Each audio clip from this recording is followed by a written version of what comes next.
Hi, I want to talk to you about something in gaming, and specifically Warframe. It's burnout. The feeling of just having no more drive to play a game.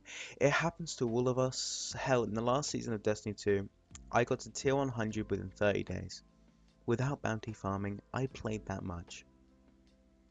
But little did I know that was a problem. This season I'm tier 7. When Borderlands 3 came out, I played it religiously for a month, getting all of the legendaries I could, completing the game on Moze, then Zane, and then no one. I didn't want to anymore. It felt stale, a feeling most people watching this know. But what does this have to do with Warframe, you ask? Well, like many people who love Warframe, and at some point in playing it, you've gone through a burnout break. And this is where I think Warframe somehow shows its competence as a diamond in the coal. It manages to nab you back, entice you with content that, even if it's not as good as promised, it's got you playing again. It managed to pull you back into the loop of playing it for a few months and then stopping until it does it again. At least that's what it's like for me. It always has managed to glisten in the dark and lure me like a sailor to a siren, lure me back into enjoying this game about silly space ninjas.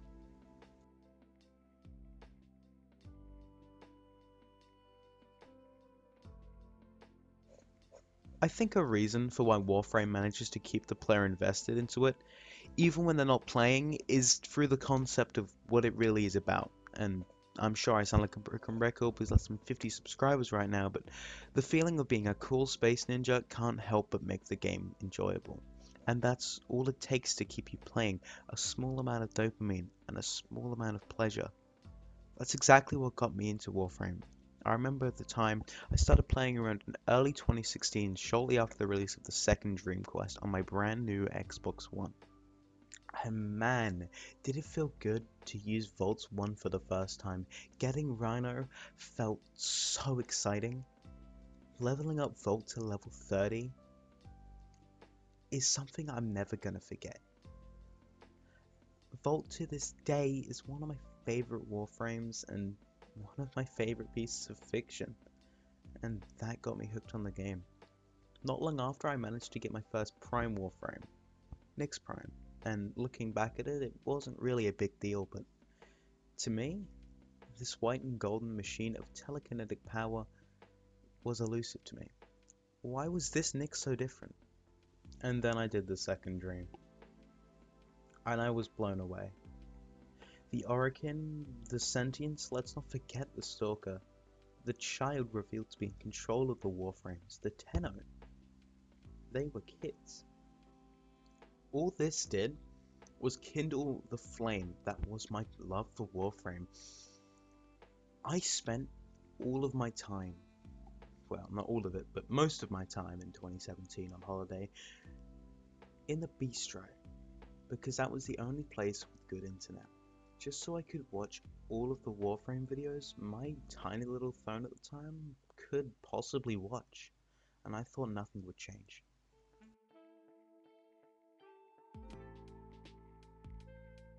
2018 rolled around, and in February I just suddenly stopped playing Warframe. Words couldn't describe it. It just wasn't fun anymore. I didn't know why. I wanted to enjoy the game, I just couldn't. Well, needless to say, I wasn't sad for too long. I got over it and played other games. Halo 5, Grand Theft Auto, Rainbow Six Siege, which is a whole nother can of beans with many stories of its own. Maybe I'll make a video like this on Night Game someday. Either way, in the latter part of 2018, Warframe would bite back. It would shine again, it would lure me back in with the Fortuna update and its predecessors. It added something that is still one of my favorite things about Warframe, and that is Korra. My all-time favorite Warframe because of one combo, still to this day, 2 years later, satisfies me every time I do it. The Ensnare Whip Crack. I swear, if Johnny Test had that whip crack in it, it would be my favorite show ever made. But eventually I stopped playing again in 2019, much for the same reasons.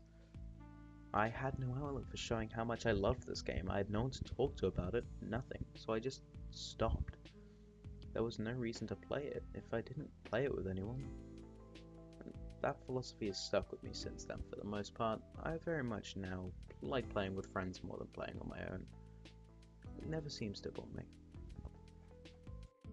So, for those of you who are unaware, this is very much a scripted video.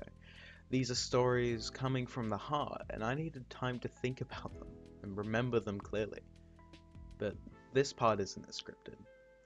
This is a heart-to-heart. This is off my own head, and I will probably slur my words, speak gibberish. I've already tried to record this bit several times, and I just don't know what I want to say. I can't get my point across properly, but the points being, I love this game. I love Warframe. There has never been a moment where I haven't. There are times where I feel like, it's a bit stale. I'll come back to it though, and that's the word. I'll come back to it. I haven't said that about Destiny 2 this season. The Felwinter's Light Quest came out, I felt nothing. That was something supposed to make me feel nostalgic for Destiny 1, but honestly, that's all I feel Destiny 2 is doing. Making people feel nostalgic instead of adding new things. An heir apparent was added, but nah, Guardian Games wasn't fun, so I never got it. I never got the DLC pass for Borderlands 3, so I never really had a point to go back to that game, but seeing as this game's free to play on a live service model, I thought I'd try out Glassmaker. And man, was that a good idea. I like how Glassmaker's going. I like the setting, and I feel like the crime scene-esque noir thing going on. I think that's awesome. And for those of you watching this video who haven't tried Warframe, or haven't tried like getting into it, I seriously recommend trying. And hey, those of you watching probably already know me, so maybe hit me up on Discord. We'll play sometime. It'll be fun. And I guess the last bit I wanted to say before I go on to the next section of the video is thank you, Digital Extremes. I don't think I would ever even be productive in this quarantine if it wasn't for your game and just the sudden feeling of being inspired by it and all the memories it gives me. So I wanted to say thank you to Digital Extremes for making a game as great as this, even though sometimes it's not so great.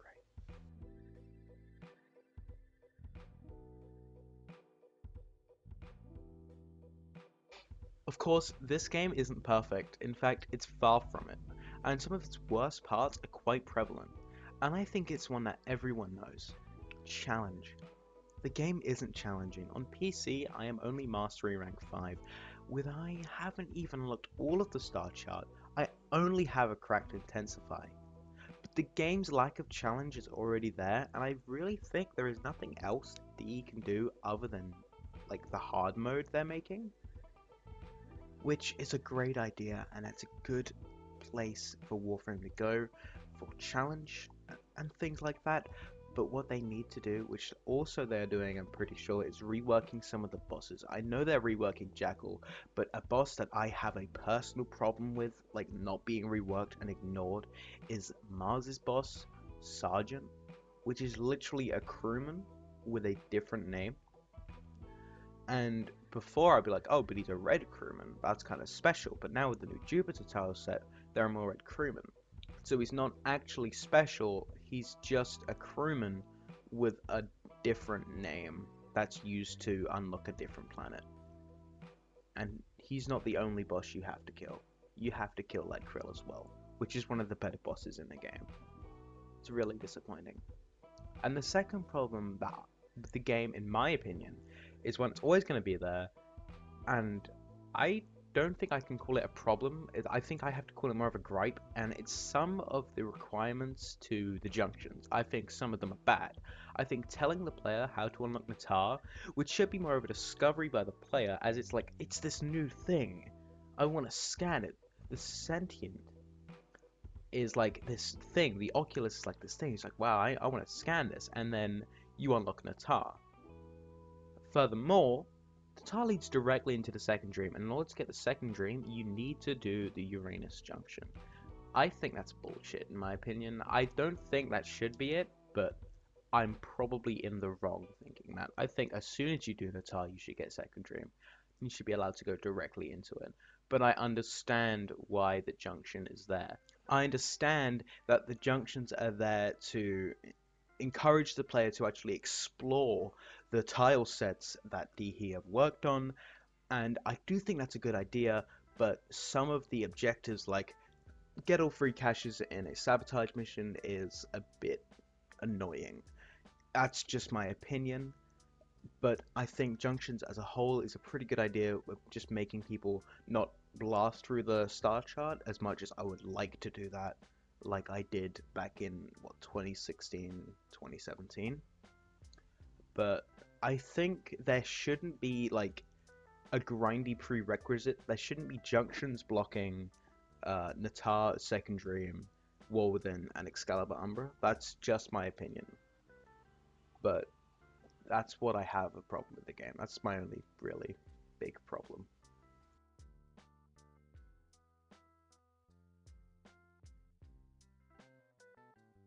With all that said, you can probably tell I'm back in Warframe's vicious cycle, and the only real reason I'm playing right now is because of my brother, who, out the generosity and the fact that he's one of the most kind souls I know, got a 75% off Platinum, bought the most he could, and told me I could have half of it. You know what that means? That means I'm a bitch for complaining about the challenge, because a normal Mastery Rank 5 player doesn't complain and gets on with it. They don't have Korra. They don't have an assortment of primes. Well, it's a double-edged sword, because as much as that's annoying, I have Korra again. And Korra has that goddamn whip crack.